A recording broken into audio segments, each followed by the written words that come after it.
আসসালামু আলাইকুম।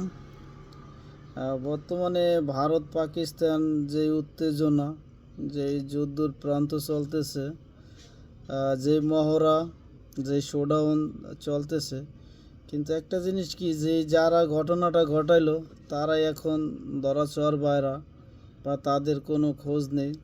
এত প্রযুক্তি, এত উন্নত ভারত, এত গোয়েন্দা সংস্থা, এত কিন্তু তারা যে ধরনের নিউজ করছে আসলেই বুঝতে পারতেছে না যে ভারত কি আসলেই কি এই ধরনের নিউজ করতেছে না অন্য কিছু।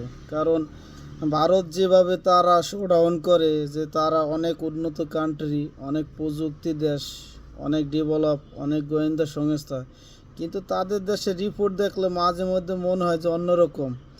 যে তাদের কয়েকদিন আগে যে তারা একটা নিউজ করে, যে আমরা সকলেই জানি যে 22শে এপ্রিল পেহেলগামে জম্মু কাশ্মীরে যে ঘটনাটা ঘটে, যে তারা রিপোর্ট করে যে পাইন বন দিয়ে সন্ত্রাসীরা পালিয়ে যায়। আবার কয়েকদিন পরে আবার তারা আবার নগদে একটা নতুন রিপোর্ট করছে, সেখানে বলতেছে যে ভারতের এনডিটিপির নিউজে বরাত দিতে যে বলা হয়েছে যে হামলাকারীরা এখনও কাশ্মীরের জঙ্গলে আছে।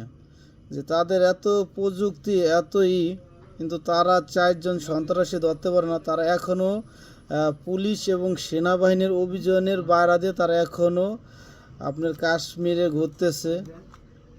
যে ভারত, তারা যে মুখে বলে যে তারা এত কিছু পারে, এত গোয়েন্দা সংস্থা, এত সেনাবাহিনী, কিন্তু তাদের কর্মকাণ্ড মনে হয় যে তারা খুব প্রচুর দুর্বল।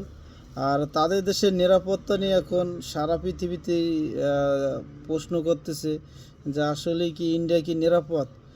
আর বিশেষ করে তাদের গোয়েন্দা সংস্থা এনআইএ গোয়েন্দা সংস্থা বলছে যে 4জন সন্ত্রাসীরা তারা যেই অত্যাধুনিক ডিভাইস ইউজ করে, যার মাধ্যমে তারা অত্যাধুনিক ডিভাইস দিয়ে যোগাযোগ করে, তাদের সিম কার্ড ব্যবহার করা লাগে না।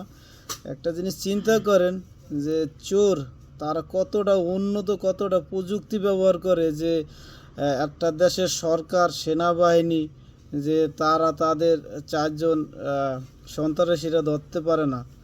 আর বিশেষ করে যে আমাদের ভারত, পাকিস্তান, ইন্ডিয়া, যে রাজনৈতিক যে পলিটিক্স, প্রায় দেশের রাজনৈতিক পলিটিক্সগুলো সেম।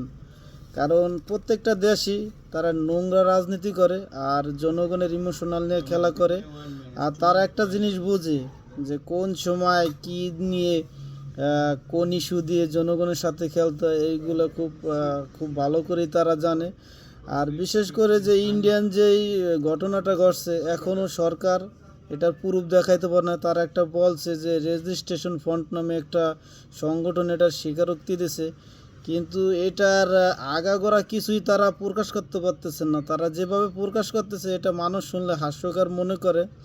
আর তারা যে অনেক সময় বলে যে তারা অনেক উন্নত, তারা হাই কোয়ালিটি, কিন্তু তাদের গোয়েন্দা সংস্থা বা তাদের যে নিউজগুলো দেখলে মনে হয় যে তারা কতটা দুর্বল এবং অনিরাপদ নিউজগুলো করে।